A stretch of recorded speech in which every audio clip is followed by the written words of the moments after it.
يا مساء الهنا ويا مساء الجمال على عيونكم احلى المتابعين في الدنيا. ازيكم يا حبايبي؟ عاملين ايه؟ يا رب دايما تكونوا بخير وسعاده. وحشتوني جدا جدا من اخر فيديو صورناه مع بعض. بس سامحوني ان انا طولت عليكم، بس والله كانت ظروفي صعبه وما قدرتش ان اصور. النهارده بقى راجعه لكم باكله حلوه قوي هتعجبكم قوي قوي. قلت بقى شويه تغيير كده.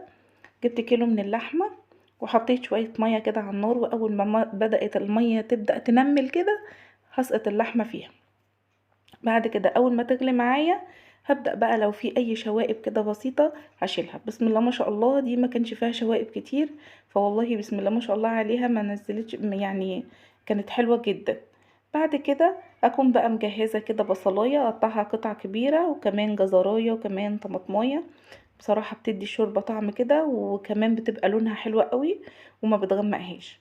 طبعا اجيب ورقة او ورقتين كده من ورق الغار، او اسمه ورق اللوري لو عندك في اي بلد انتي منها. شوية كده من الفلفل والكمون، وما تكتريش لاني بيغمق الشوربة، يعني حاجة بسيطة كده. كمان انا حابة ان انا احس بطعم اللحمة وريحتها. لما ما بتكتريش البهارات بتخلي ريحتها حلوة قوي، وبتحسي ان انتي بتاكلي لحمة طعمها لحمة وريحتها لحمة. كمان فصين كده من المستكة بيخلوا ريحة اللحمة جميلة قوي. بعد كده انا بقى اسيبها تغلي، واول ما كده اقوم موطيه عليها، بس برضو احط مكون كده شويه كده من بهارات اللحمه بسيطه برضو، عشان برضو تخلي لونها اصفر وحلو. بعد كده عندي كده نص كيلو من الرز. انا هو يعني لو انتي حابه الرز بتاعك يبقى نوع حلو هاتي الحبايه الرفيعه طويله. انا هبله واسيبه ساعه كده في قلب الميه علشان خاطر حجمه يزداد. طبعا هبص على الشوربه، اول ما بدات تستوي يعني خلاص هيبقى ناقص لها غلوتين واطفي عليها. انا هظبط الايه الملح بتاعي وخلاص على كده. بصراحه كانت عامله شوربه جميله جدا، وريحتها كانت معبيه الشقه بصراحه، جميله قوي قوي. بصراحه لما بتبقى قطعيه اللحمه حلوه بتبقى شوربتها جميله جدا. وكمان بصراحة من أجمل الحتت اللي هي قطعة السن دي حلوة جدا جدا. يعني لما تروحي للجزار اطلبي منه، قولي له أنا عايزة حتة من السن. بعد كده أنا كان عندي قطعة كده من كفتة البرغل، كنت حطاها في الفريزر بصراحة، يعني أنا ما اشتريتش، تبلتها وحطيتها في الفريزر وركنتها. فقلت بقى هنزل حتتين كده نعملها صباعين كفتة مع اللحمة والرز. ده السيخ بتاع الشوي كان عندي انا، يعني لما بكون بعمل كفتة على الفحم ولا حاجة بحط على السيخ دي، فانا هجيبه بس كده اصب عليه عشان يبقى الكفتة من جوه خفيفة ومتبقاش مكتومة معايا. هبدأ اصبعها كده وارصها في صينية لحد ما اخلص الكمية كلها. بعد ما صبعتها بالشكل اللي انت شايفاه ده، هبدأ بقى كده اعمل الشوربة بتاع الرز. بصراحة انا ما بعملش اي افتكاسات في شوربة الرز، انا كل الموضوع ان انا بشوح البهارات بوحدتين من مرقة الدجاج، وبعد كده ازيدها من الشوربة بتاع اللحمة، وخلاص على كده. يعني مش فيها اي افتكاسة. اول ما بتغلي معايا يعني غلوتين كده بالبهارات بقوم مصفيه البهارات بالمصفى، لاني انا عندي اطفال ما بحبش ان البهارات تضايقهم في الرز. بعد كده غلت معايا وبقت تمام، لونها جميل قوي ما شاء الله وريحتها اجمل. هبدأ بقى انزل بالرز، ودي اجمل طريقة بعمل بيها الرز البسمتي، ومش بيعجن معايا وبيبقى جميل قوي قوي وريحته جميلة جدا جدا. هبدأ بقى انزل كل الرز كده. وبعد كده جهزت كده شوية من الزبيب وكمان بصلاية خرطتها قطع صغيرة. هبدأ بقى ان انا انزل بيها على الرز اول ما احس ان هو بدأ يظهر من الشوربة كده. بصراحة انا ما بحبش ان انا احطه في الاول على طول، لا لما بستنى شوية بيبقى حلو. هنزل كده بنص معلقة من بودرة الزعفران على البصل. بصراحة بيدي لون حلو احسن من الكركم كمان، وريحته كمان احلى من الكركم. هقلبه كده كل بالبصل والزبيب بالشكل اللي انتوا شايفينه ده، وانزل بيه على الرز، وابدا اقلبه تقليبه واحده، واقلب بالراحه لان الرز ده يعني بيتكسر بسرعه لو قعدتي تقلبي فيه. انما لو قلبتي فيه بالراحه تقليبه واحده كده بس، واضغطي عليه، واول بس ما يبدا يغلي تاني توطي عليه خالص وتسيبيه يستوي براحته. هتطلع معاكي احلى رز بسمتي ممكن تاكليه في حياتك، جميل جدا جدا جدا. خلاص انا اديته التقليبه التمام، وهبدا كده اغطي عليه واسيبه يستوي براحته. تمام كده. بعد كده ابص بقى على اللحمه بتاعتي، هي كده استوت بقت تمام قوي قوي.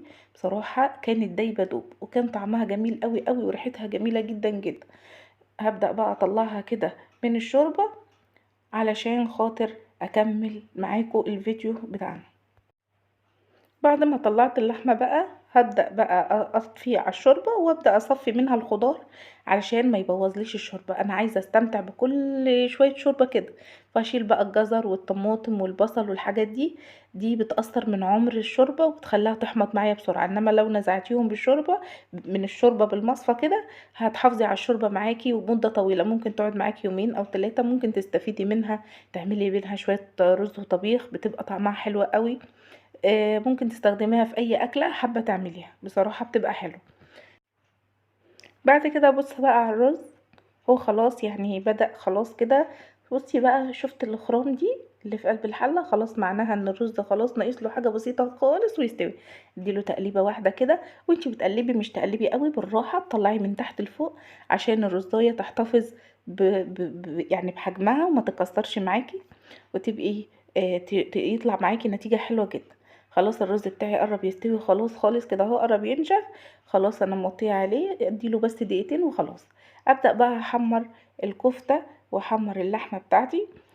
اسخن الطاسه وانزل بمعلقه حلوه كده من السمنه. انا مش محتاجه اي دهون تاني، لان الكفته هتنزل معايا دهون، وكمان اللحمه برضو هتاخد من الدهون بتاعه الكفته. يعني هتبقى حلوه جدا معاكي، وكمان مش هتحتاجي ان انتي تحطي دهون زياده، لاني اول ما بتحطي الكفته وتحمريها بتنزل معاكي دهون زي ما بقولك.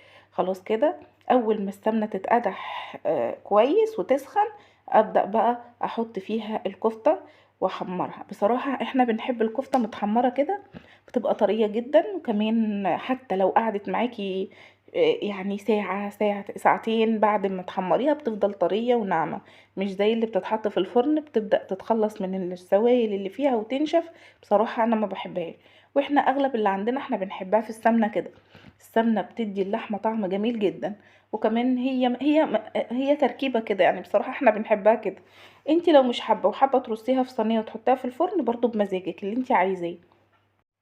اول بقى ما تتحمر على الجنب هبدأ اقلبها على الجنب التاني لحد ما تاخد وش ذهبي كده حلو. واول ما تتحمر من كل الجوانب هعرف انها استوت، لان قلبها فاضي من جوه، السيخ مخلي قلبها فاضي فتستوي معاكي بسرعه.